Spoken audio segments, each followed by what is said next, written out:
Got it.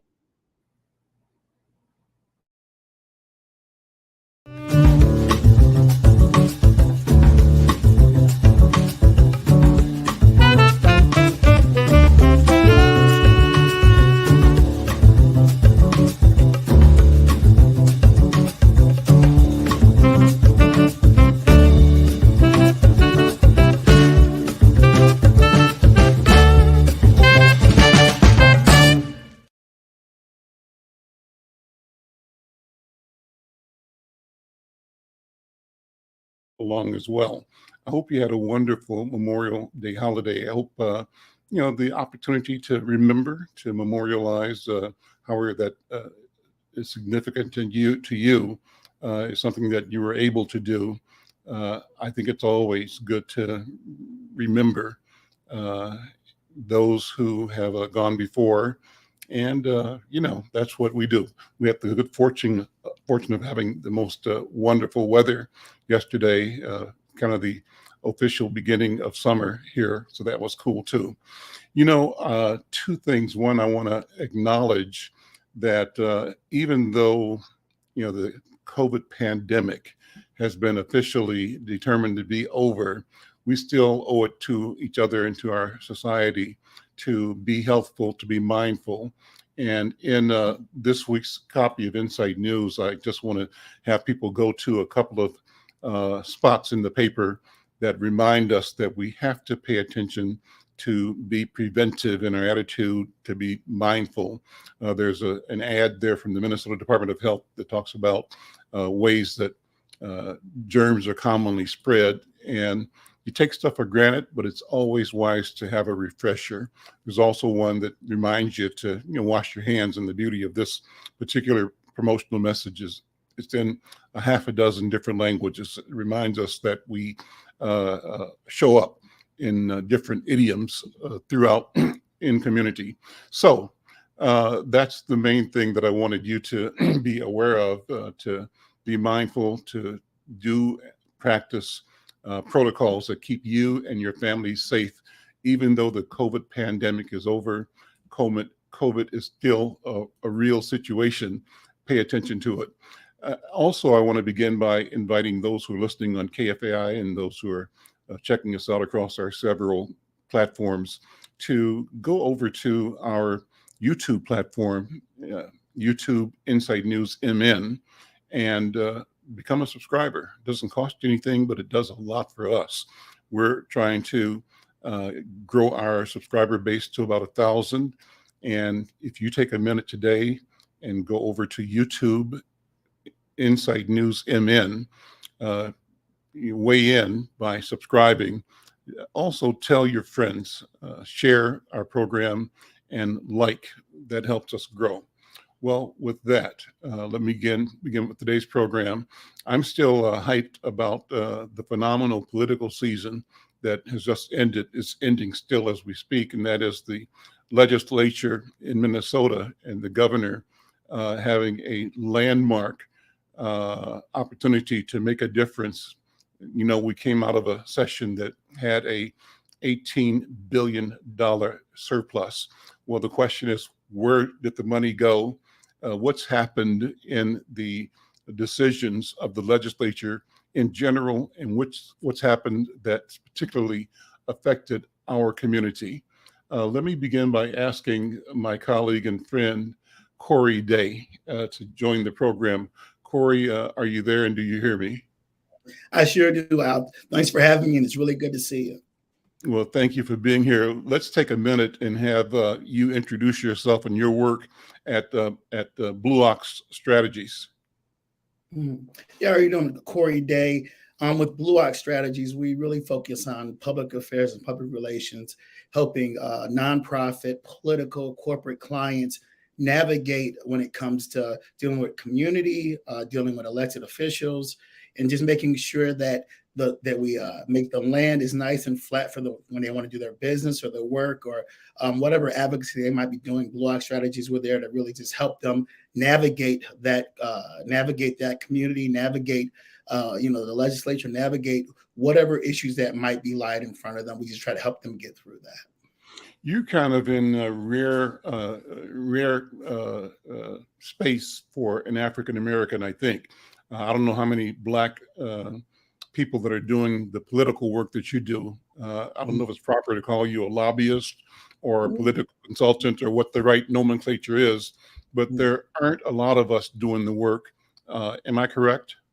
That is correct. And I wouldn't call myself a lobbyist. I like to do a lot more on my work. I like to tell clients and friends is I'm kind of an outside the building guy, not an inside the building guy per se. But there isn't, when I talk to other lobbyists, folks who are working at the Capitol or folks who are working in the public affairs, public relations space, there are not many of us. And there's, as we're trying to figure out different ways to help clients and help community and just navigate how do you get access to this capital, how do you communicate with your elected official, how do you try to make some change within your community or within the space you're in.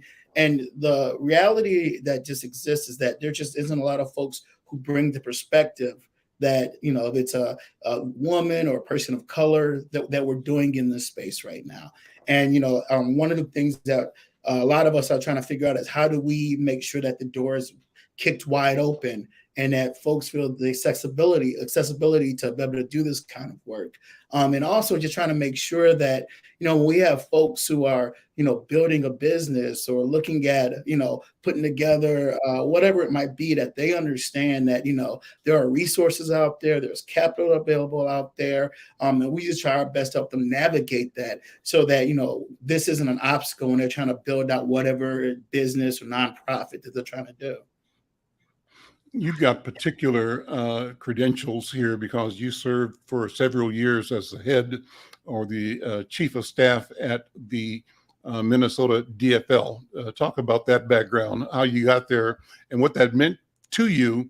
What work did you do and how did that position you to create your company, Blue Ox Strategies?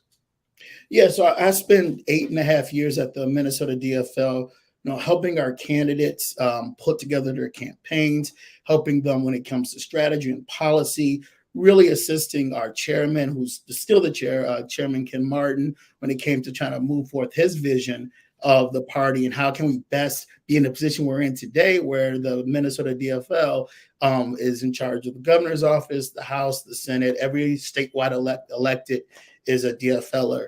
And my job in those years was just trying to help build that infrastructure so that we could be in the place we are today, putting forth this great policy and assisting Governor Walz and our leadership and making sure that we're actually doing things at the Capitol that is going to truly help people live their lives better, help their families, put food on their table, and making sure that we're moving Minnesota forward. Well, that's what we're going to get into over the course of this hour. Corey, thank you so much for being here. I'm Al McFarlane. This is The Conversation with Al McFarlane. My guest is my friend Corey Day. He's the principal at Blue Ox Strategies, a person with immense political knowledge, and I call him an insider. He says he's an outsider, but he's a person who knows a lot and knows a lot of people and has a keen awareness of how things work and has a commission or a mission of imparting that knowledge to our people, to our businesses, our nonprofits, our churches, just interest groups within our community so that we can build better communities.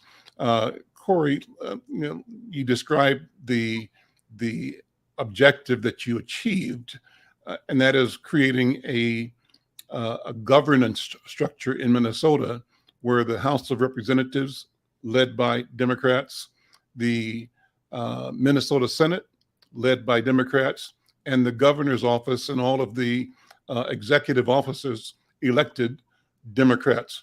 How significant is that? What does it mean? What did it mean? Well, I think it's always an interesting experiment. I think we've kind of proved it right, is that when you have three forms of government all rowing in the same direction, right? When you have a House leadership and a Senate leadership that are actually working together, not trying to pull apart, but trying to pull in the same direction, which is, I think, what you saw this session when it came to saying, how can we get these things done? Now, there's, regardless if you're the same party or not, there's always need for some compromise. That's going to happen. That's the debate that you have. Mm-hmm. But when you're actually in this position, that compromise is still to achieve one goal, and that's to make sure that we get from A to B. And I think what we've seen over the years in Minnesota and some of this split government, which I'm not saying is always a terrible thing, but we've seen kind of the Republican Party at this point in this state be really kind of more or less an obstacle to progress. There's a point where we're out there, knocking on doors, we're out there putting up yard signs. Things are very political, and we're obviously, we have our teams that are trying to win. But when we get into the people's house, the goal is to make sure we help the people. And I think the one challenge that we've had with split government in this state, and that was this year, now we've seen how it looks when it comes to a trifecta, is that at the end of the day, everyone wants to make sure that we're achieving things, we're moving the state forward, we're helping the most vulnerable people in Minnesota, we're making sure that we're making this a friendly environment for business. We are trying to move this state forward. We're not in this kind of deadlock when it comes to just trying to score political points and who can, make sure that the farthest fringes of our party is happy. So talk about what the opportunity was this session with the $18 billion surplus. That made it special. I don't know if there's been this opportunity of that amount of a budget surplus projected, and at the same time, the unity of leadership as the trifecta represents. What does it mean, and what were the considerations that government, that electeds had to make to be responsible, but also to serve our state? Well, I mean, you saw, the budget, the budget being increased by 40% when it comes to this new budget that was put forth.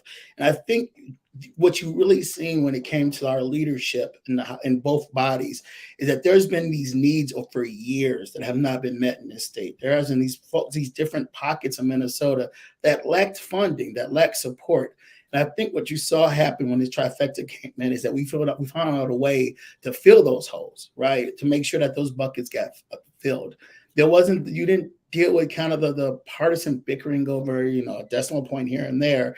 I think what you did see is our party, our leadership say at the end of the day, we've got to help these people. And right now is the time. We don't know how the state's going to look in 2 years, but we know how it looks right now. So right now, those pieces of legislation that we've been wanting to pass for years, we need to take advantage of that opportunity. We need to seize on that opportunity and make sure that we make this state a better place. And I truly do believe that, when you look at the entire package of bills that were passed this session, I think in many ways that we really finally moved the ball forward in Minnesota here when it comes to kind of putting money in the places that were needed.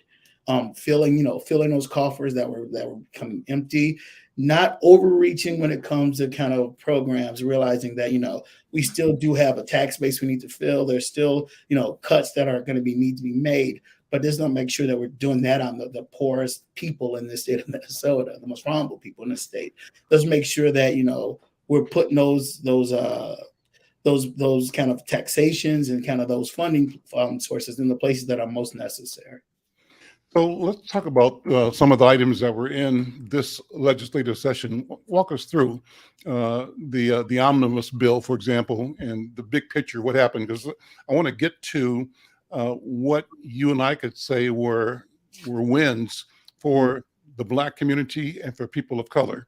And I also want to, over the course of this conversation, Corey, talk about the configuration of the leadership. Number one, a African-American attorney general, significant role in managing the state, particularly during the pandemic when the executive branch took extraordinary controlling power. That's one thing. And then in the last election, the largest number of people of color to move into both the House and the Senate in history. And so before we get done, let's talk about what that new presence means and what it means for the future as well. But walk us through some of the big items in the budget that got passed and signed into law. Well, obviously, the budget itself was a big deal. The bonding bill, we got infrastructure that was done. But one thing I do want to give my good friend and our leader, Senator Bobby Champion, a lot of credit for, as he chairs the economic development, that what he brought forth, actually looking at community, really looking at organizations that have been, been more or less bleeding over the years, that had a need, looking at folks within these communities that are doing the good work, doing the work that's necessary to make sure that we build community. And he really just, he is a shining example, and there's many more that I could bring up, but he's a shining example of what happens when you put the right folks in those leadership positions, and what they can bring forth, and what kind of fruits they can bring forth to those organizations. Any stories, any anecdotes you can tell me about that? I can tell you this.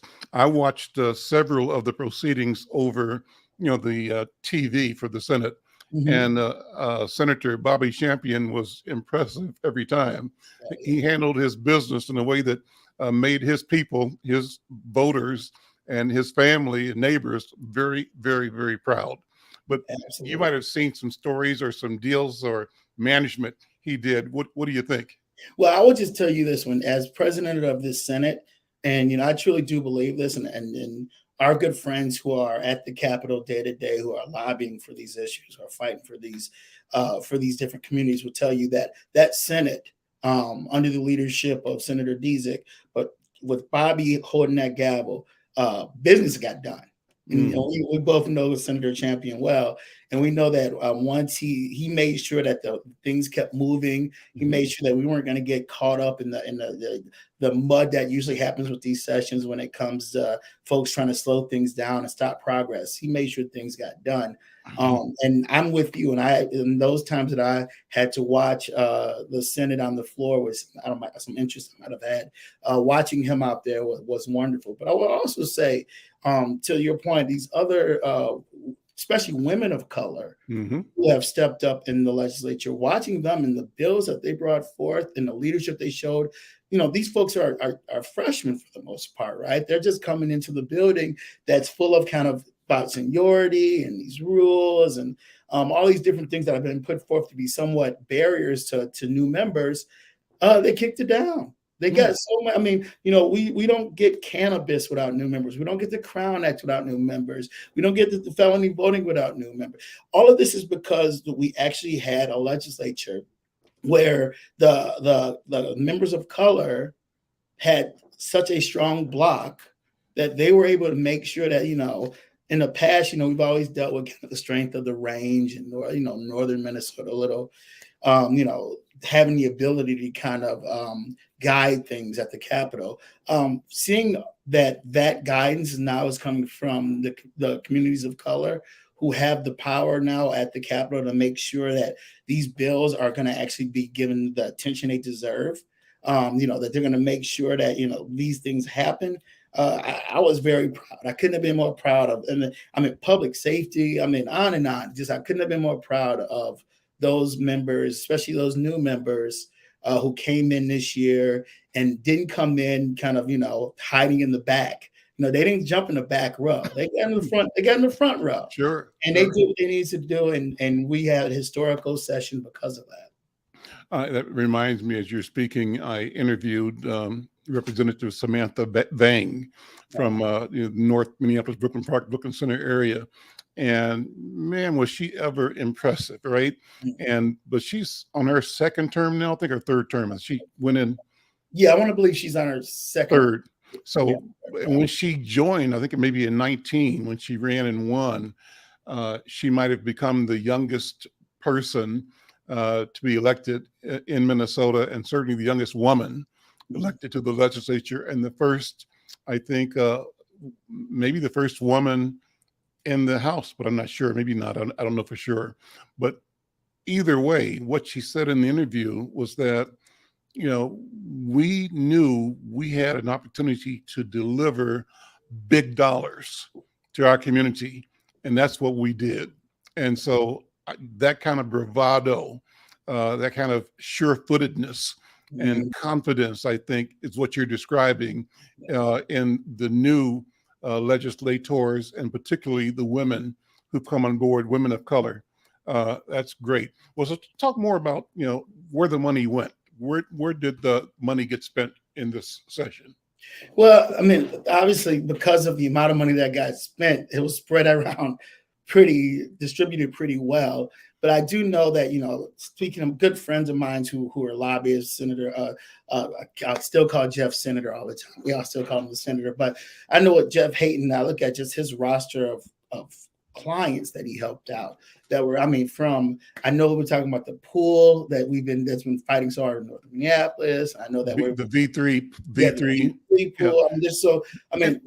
Let me sit on that for a minute. That's so important. Right on the corner of Plymouth and around Aldrich or so, just north of Lindale, I guess.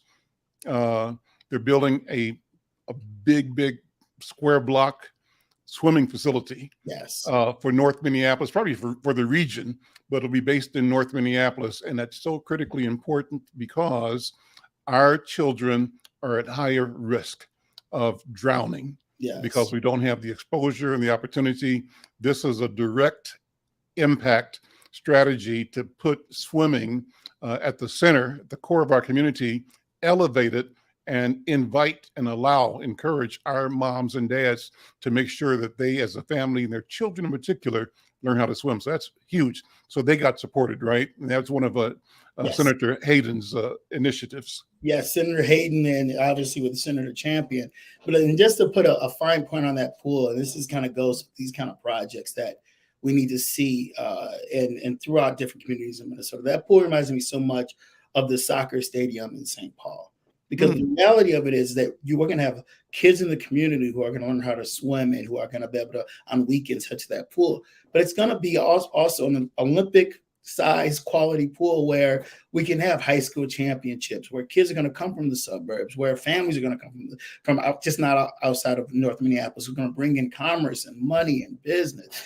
Those are the things that we have to look at when it comes to these kind of projects, that we're not just putting these projects in the same neighborhoods in the same place. We have to spread that out, to spread that wealth out to the different communities that are in need of that development in Minneapolis and in St. Paul. So I was just really happy to see that come to full fruition, because I thought it was just a wonderful project. But I've seen things, for instance, when it comes to, I know some of the work that Tony Santa's been doing on the east side. It looks like it's going to get funding, and more than what we put into housing. Record dollars into housing this year when it comes to rent assistance and other first-time home ownership. These are the places where you have to invest in your state. But the big thing in these investments that I've been very happy to see when it comes to, and like I said, I don't want to leave organizations out, but the countless organizations that were able to get that funding is that this is how we're going to grow ourselves in these different neighborhoods. This is how we're going to give them that development. This is how we're going to make sure that, we're going to try to fight crime, and we're going to try to fight when it comes to education. Alan, you and I have talked about this since I've known you, sir. It always starts with economic development. Yeah, you got to put the dollars into these communities. If you expect, well, what are we going to do about these young men who don't have jobs? What's we going to do about these different, the education systems and the fact that, they don't have the same kind of resources put forth in these other communities? This is where it starts. It starts with, when it comes to bonding and infrastructure and money being put into these different projects around these different, not just around the state, but in the communities that are the most in need. And I think you saw that happening when it comes to kind of the bonding, when you come to this overall budget. And like I said, I know you had our good friend Al Flowers on recently, and he'll tell you, some projects could use more funding. Happy that other projects did get funding. But to your point, I know we've talked about this. This is just the start. Right? We have to look at this as it's nice to take a victory lap, but the game isn't totally over yet. We have to make sure that as we look at 2 years from now, that we come back even stronger at the Capitol. We have to look at what we're doing in these different cities, in Minneapolis and St. Paul in particular, when it comes to, city council elections, and making sure those budgets also reflect the communities and the different diversity that lives in those cities. So talk about other projects that that got funded that ought to be talked about and promoted. Well, like I said, for me, because there's always my own biases on different projects here and there, just through some of the work that I'm doing. I just, as I just look at things that I'm happy about overall with it, when it comes to paid family leave, which was just so overdue. The fact that we're actually seeing some more regulations when it comes to guns, which is something that we have not seen in I don't know how long of a time. And then even today, I believe the governor signing the cannabis bill, which was so overdue, and that's one of the deals that I'm really hoping that we make sure as that bill. I know it's a very lengthy bill with a lot of detail to it, but I'm always a fearful one to make sure that we're making our piece of the pie when it comes to how that's going to look with the Office of Cannabis as that's being established. And as they start licensing different organizations and then giving access to capital, making sure that, that doesn't leave our communities, that we have some ability to make sure that this new economy that's going to spurt up throughout the state of Minnesota is looking at the folks that have been most harmed by Right. the criminalization of that community, that economy. So, I mean, there's really good things that have gone on. There's things, as we've talked about, the work is not over. It's not done yet. We have a lot more work to do, but we also have to make sure, as these great pieces of legislation have come forth, that we're not going to get lazy or complacent about it, but we're still making sure that we're part of those conversations and benefiting from this budget that the governor passed and this huge increase in state spending. I'm Al McFarlane. You're listening to The Conversation with Al McFarlane. My guest is my friend, Corey Day. Corey Day is the principal at Blue Oak Strategies, works with organizations and individuals, businesses, agencies to help them navigate the politics and the strategies for getting legislation, bills that support their community, support their business, their growth. And Corey, it's great to have you here. One of the things that Flowers and I talked about last week, I think Thursday he was on the program, was the marijuana bill. And what he said, and I haven't checked this out myself, was that while on the one hand, the hope was expressed that we wanted this legislation to be a leveler of the playing field, an equalizer, where there would be a chance to repair some of the harm done to Black people in particular by criminalization and strategies to really suppress Black people through the criminalization of marijuana use. And that now that the society's awareness and knowledge of it is changing and the laws that criminalize it taken off the books, would there be business and other opportunity for Black people? And I think he told me that in the last minutes, the discussions about ensuring access and diversity were removed, and that the bill favors corporate farming. Are you at all following that, or yeah? No, I would love to check that out. I mean, that's the fear. I mean, that's the reality is, I mean, we've seen other states, Denver, we know in Michigan, we know there's been places where this has been sold one way, but actual end products came out differently. So I would just say I don't know that for sure. I mean, that's something I definitely will be checking on.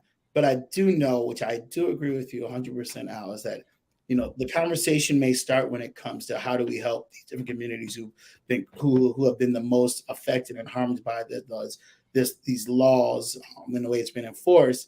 And then all of a sudden, we have these 30,000 acre farms out there that are all backed by big business and corporations that are just using certain folks, straw men or whatever it might be.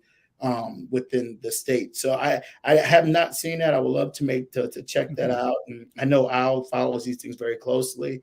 But it is a worry that we should not, like I said, not disarm ourselves on this, because this is one of those deals that every step of the way, we're going to have to be very diligent watching how this process moves forward to ensure and to really keep a keen eye on the regulators and the different folks who are working on this issue, who are starting to put the meat to the bones as they put the office together, and they really start, they have a bill, but when they start actually putting that bill into real practice And then when they start actually really getting this office set up and how it's going to enforce, we need to really make sure that we're part of that conversation. And I'll tell you another one thing that we really need to make sure of is that the structure of that Office of Cannabis, that we're part of that conversation.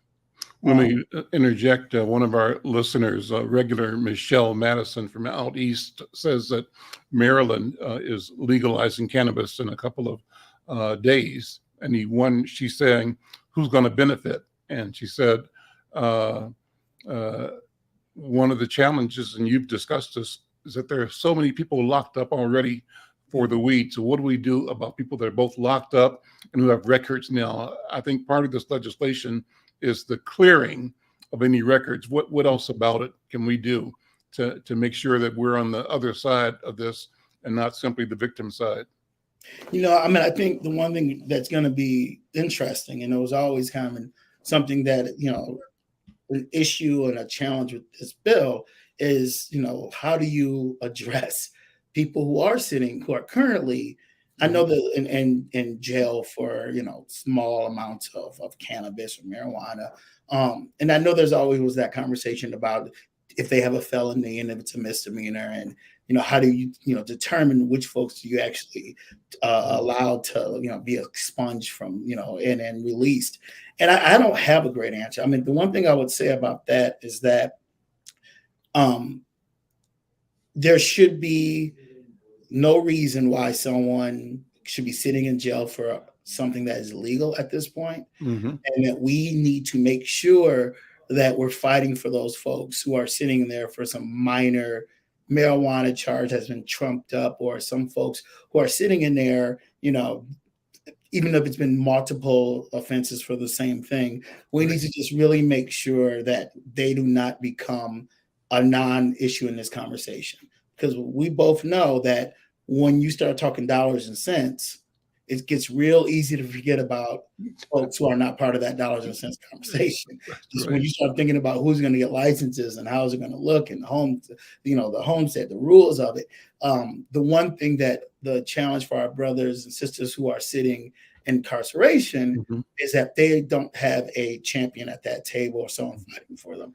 And that's why, and I really do hope, and I hope Al and I know Harkis and all the other folks who fought so hard for this really make sure that they are thinking about that Office of the Office of Cannabis also that's going to be managing this process, because that is where I imagine so many of the decisions and policies are going to be really drawn out. I'm not sure what I'm sure there's going to be some kind of oversight from the legislature, of course, but I really hope that there's some kind of office or someone who else is in that office who's totally thinking about folks who are currently serving, sponging records. How do we fast track that so folks aren't waiting years, I'm sure, in some kind of government process that's it's going to go slow as molasses.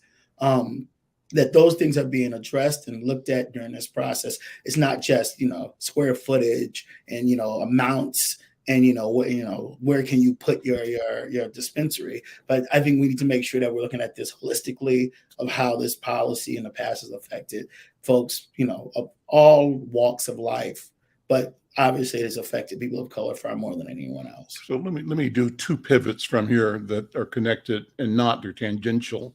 One is the general pivot towards health. What has happened in this legislative session that focuses on improving the quality of health for Black and brown people in particular? Minnesota, obviously one of the most healthy states in the nation, but has one of the worst records in terms of the disparities experienced by Black people in particular and other people of color. Were there things here in this bill that support efforts to improve and sustain movement towards better health for people of color, Black people? That I couldn't tell you. I have to review the bill. I do know, obviously, within the bill, you have to look at folks who have addiction issues. How do we make sure that there's easy access when it comes to wanting to get that help? If you feel like you're addicted, or you feel like you abuse, if you abuse cannabis, or if you feel like you're abusing that in any form or fashion, where there is easy ways to make sure that you can get treatment. And I do know that, and like I said, as I look at all the different omnibus bills I just passed, it's funny that everyone passed the bill and all of a sudden we all disappeared from Memorial Day weekend. But I believe that there has been, and like I said, I don't want to speak out of school, but I do know that from just conversations, looking at healthcare access overall and making it more accessible. I know that they have now the board that passed the pharmacy board that's going to be coming forth when it comes to price controls on prescription drugs to try to make them cheaper for folks to obtain those drugs when it comes to not just generics, but actual life-saving drugs. So I mean, I know there's things that have been done. Is it particular to the communities of color? That I'll have to look in those bills and see. Now, I haven't heard a whole lot about it, but in my take, anytime you're trying to improve health and improve cost, some that black, white, man, Right. woman, it transcends it. But I would definitely like to see what it would be effective to the communities of color, which you're very much right when it comes to so many different issues that we need to address: obesity and high blood pressure and all these different issues that are very particular to people of color. We should figure out if these bills have anything in it, but I do not know that particularly. And I did not hear a whole lot of that conversation happen, over the months with different legislatures and different committees. I'm Al McFarlane, listening to the conversation with Al McFarlane. My guest is my friend Corey Day. He's the principal at Blue Ox Strategies, a consulting firm that helps people navigate the legislature and other political and governmental bodies to try to improve business and health and education community by having access to the table of decision. The other pivot, Corey, was about crime. A lot of the issues on the table had to do with, from the George Floyd debate. I don't want to use the term defund the police, but the question was raised: should we be doing things differently? Should we find other ways other than just adding more firepower, more machinery, more equipment, more,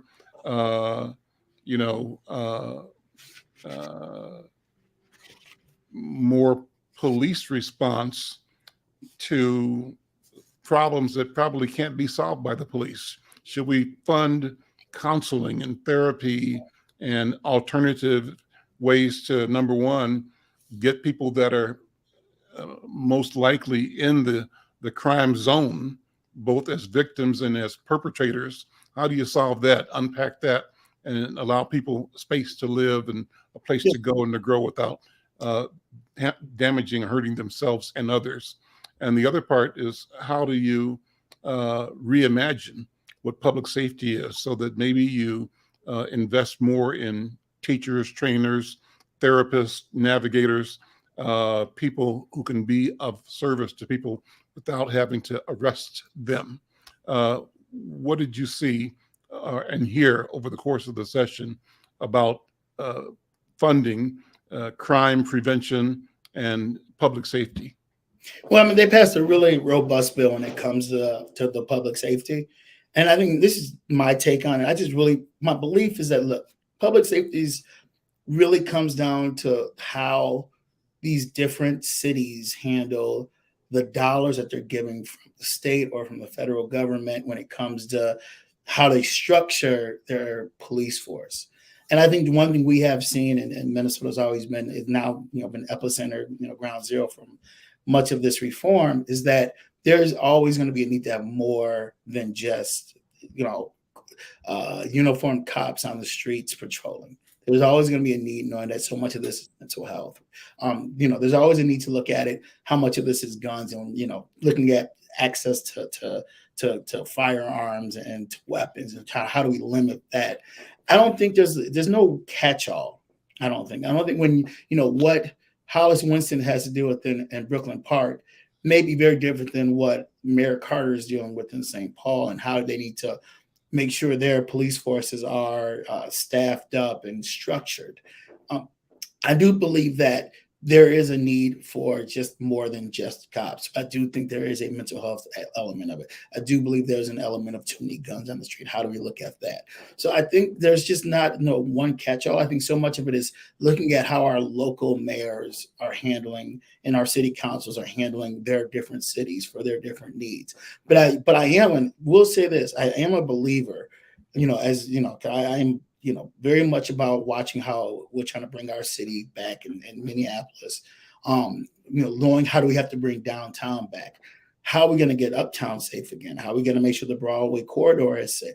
I mean, there's always going to be a need for us to have police officers. Mm-hmm. Folks who are patrolling those neighborhoods. Now, obviously, we've had an issue with the type of police officers we've had, and I do know everyone's trying to address the recruitment of the right kind of folks and what communities they live in. There's so many different things. But I do believe that we have to look at these dollars that came in when it comes to public safety. Clearly, we're down in Minneapolis alone, like 300 police. How do we get more officers on the street, better officers on the street, better recruited officers on the street? But how we also look at the fact that so many of these other issues are driven by, and it looks at mental health and folks who are just, down and out. And there's just a need that you need people who can actually address that. I don't think every officer should also be a mental health specialist, because they're not. And for us to ask those folks to do that, that was our failure. We need to figure out a way to take these dollars, get those officers on the street, find officers who actually are representative of the communities that they police, but then also have the option that you have folks who, when those 911 calls come in and it's someone who's dealing with a mental health crisis, that we don't expect a 23-year-old police officer fresh out of the academy to be able to talk this person down or truly understand and give them the therapy they need to make sure that the situation ends peacefully.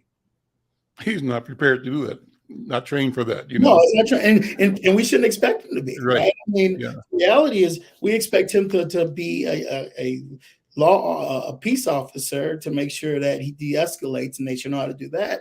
But I would not expect, if someone is on the brink, that a young officer who's badge has still got a shine to it knows what to say to someone in that situation.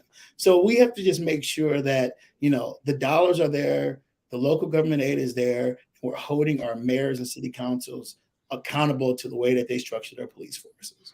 Let's circle back to economic development. Anything that you saw that was particularly striking and important that we should pay more attention to in the realm of economic development? Yeah, I mean, I really do like the fact that they're putting these dollars to housing. I just, as I think, and this is, and I've spoke on this, just home ownership is so critical. We are in a community that gets more and more expensive with less and less inventory of housing.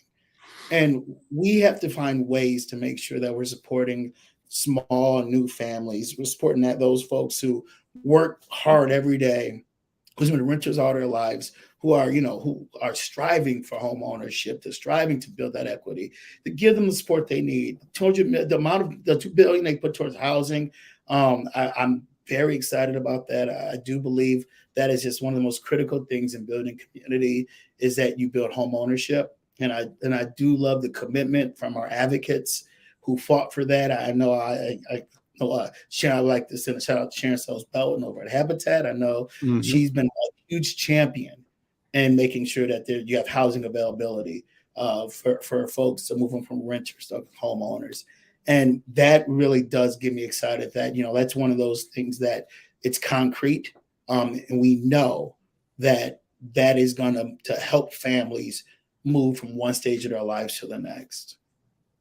Let me ask you for the next few minutes of the program to talk about the political landscape.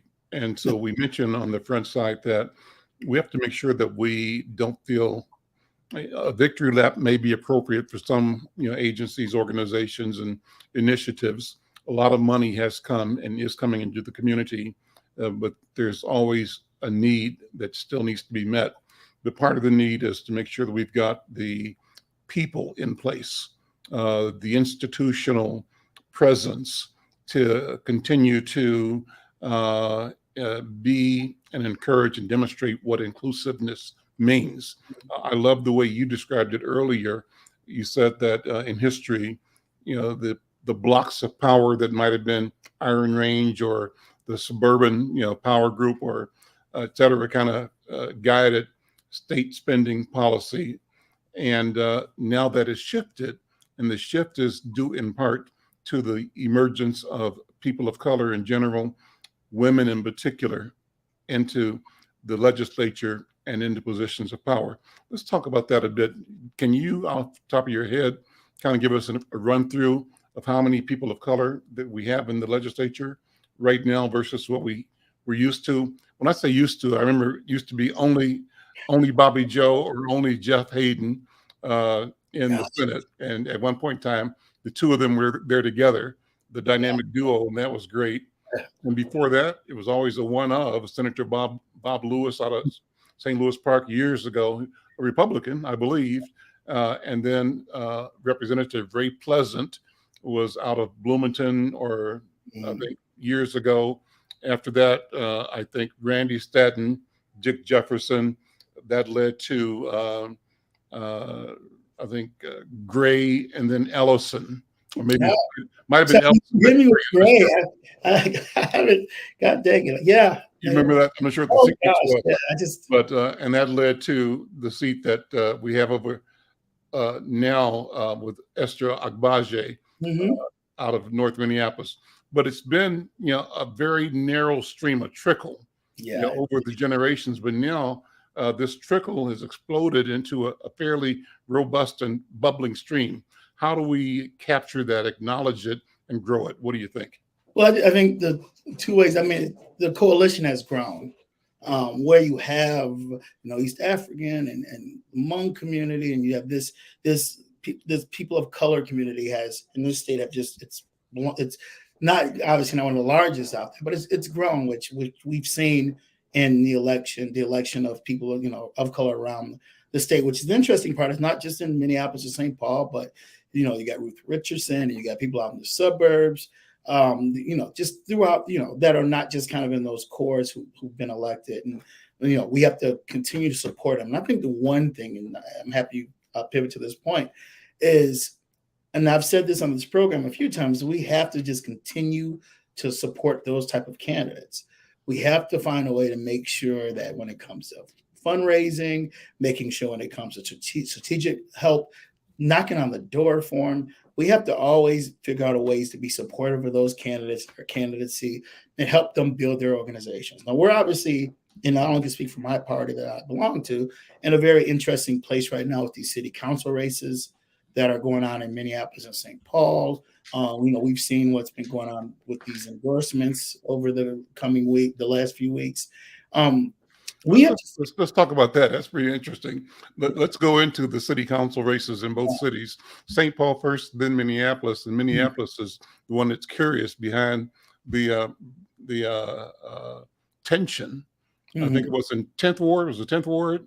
10th Ward, yeah. 10th Ward. And that was very unusual. But talk about generally what the landscape is, both in St. Paul and Minneapolis and the suburbs for city council, if you would. Well, I think the Strip did a piece on this over the weekend. And you're looking at kind of, obviously, these are very heavily DFL cities, where, all the candidates in these different cities go for endorsements. And the reality of it is that, you have kind of folks who are on different spectrums of the Democratic Party. And we've seen the Democratic Socialist, as this piece said in the Star Tribune, I'm not saying that everyone isn't aware of, have found ways to win endorsements throughout the cities. And we've seen into the one, we saw our city council president, Andrea Jenkins, lose her endorsement. We're talking about, first transgender city council president, woman of color, who's been in this fight for well over 25 years in building community, working with organizations, fighting hard for folks who sound and look different, who isn't all of a sudden, not liberal enough or not progressive enough, which I find to be a joke. We're seeing that's what happened to Jeff. That's what happened to Jeff, right? Yeah. We did the same thing with Jeff. If Jeff brought his stack of legislation. And that's what happened to Sharon Sells Belton as the mayor. So we've always seen, and this is going to be my little rant. I'll take it. So we've always seen that people of, I would say African Americans who get elected in these cities, who you have to govern, right? That means these are folks who are gonna some days it's the green button, some days it's the red button. But I'm gonna do what's best for my community. Are held to the flame in a different way, I believe, than other folks of different persuasions are within these cities. And I think we're seeing that, and we're seeing this strange kind of convergence between kind of this very kind of left and people who are pragmatic and progressive and when it comes to the policies, and that helps this city out. So you're watching this play out in Minneapolis for sure. We saw Ward 10 was just, that's unacceptable. That's not what you do. You do not what happened there. And I'm sure there's reasons through it. Just review. Some people didn't see the news, but it was pretty. Tell what happened. Yeah, I mean, what you end up seeing, at least from, like I said, and I'm watching from the cheap seats, but you saw one campaign. These endorsements are, if you've never done them before, you've never been involved in them before, you got to kind of follow them through. They run off this agenda where you have party business and you have kind of, different credential reports, and you have speeches and Q&A. And, as one of the campaigns was giving just their speech, weren't doing anything wrong. The other campaigns, supporters stormed the stage, and it was just an utter unacceptable mess. There was some violence and some different reports of people being hurt, and that's unacceptable. That's just not part of this process. And just seeing it, I was really saddened to just see that happen, because I've been, as ED, that happened. I've been involved in incidents like that in this process. What happened? I mean, what erupted? And well, from just reading, and like I said, I'm literally just reading what I saw in the paper, and then I know the DFL has moved to expel Mohammed from being ever running for endorsement again. It appeared that his supporters tried to storm the stage when the other campaign's was given their speech, and of the incumbent, right? And from what they say, you had language barriers and some other things going on, and then you might have had some nefarious things happening where they were encouraging their supporters to storm the stage. But they stormed the stage, and obviously when that happens, the two campaigns converged, and you had just some physical violence take place between the two campaigns. The convention was called off. There was no endorsement. The DFL convened right away to address the issue, and I believe they're voting tonight on it. But their executive committee voted to expel the other campaign, Mohammed's campaign, and then they're going to confirm that vote tonight at the Central Committee. Now that doesn't mean he can't run. He can still run for elected office. He just can't run with the DFL endorsement. Yeah. So you had that going on. So what you have going on these conventions right now, you just have a lot of, it's a game of organization, and the Democratic Socialists right now in some of these wards have organized well, and they're able to win these DFL endorsements against incumbent candidates, usually who are perceived to be, not left enough. And a few of these candidates have been people of color, African American candidates who have a long-standing reputations in these different communities. They've been doing the work, but it's been sad to see that. But what we'll see now is these elections. It's ranked choice voting in St. Paul and Minneapolis, this is where it gets a little strange. So you have ranked choice voting. That means there's no party primary in August. That means everyone goes in November regardless. So you were seeing that. And in St. Paul, really good candidates right now. We have some really strong young women running in different seats all over the city. So that's been, that's been really good from Nika, Shaniqua, both of them extremely, really strong candidates who are running. Really excited about those two candidates at this point. And then, then there's a strange fight going on with the Isaac Russell seat. I'm not sure. I think Isaac maybe he's been on the program, but he's running for city council over kind of that Highland Park area in St. Paul, and he lost the endorsement. And then I think his intention was always to run in November, but people believed he endorsed her, and that became kind of a mess. But he's running on to November, so that's going to be probably the most watched race in St. Paul is the Isaac Russell race you'll see in St. Paul. And in Minneapolis, there's probably the council's up. That means the council majorities Jacob Fry's majority is in danger. So you're going to see all of those seats watched very closely, and you're going to see a lot of attention given from the different left. The only elected socialist or Democratic socialist in Minneapolis, isn't it Robin Warnsley?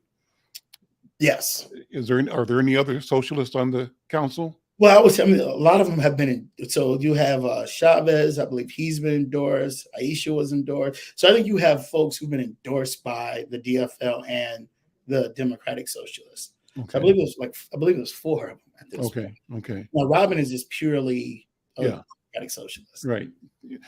And then what difference has it made that the majority of the city council in Minneapolis is people of color?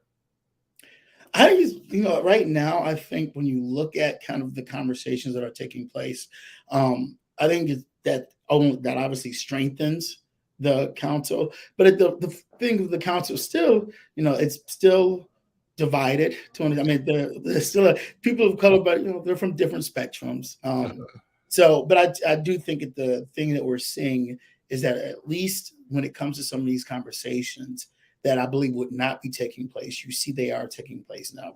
And we're seeing more than just the downtown corridor. We're seeing the fact that this city has, different corners.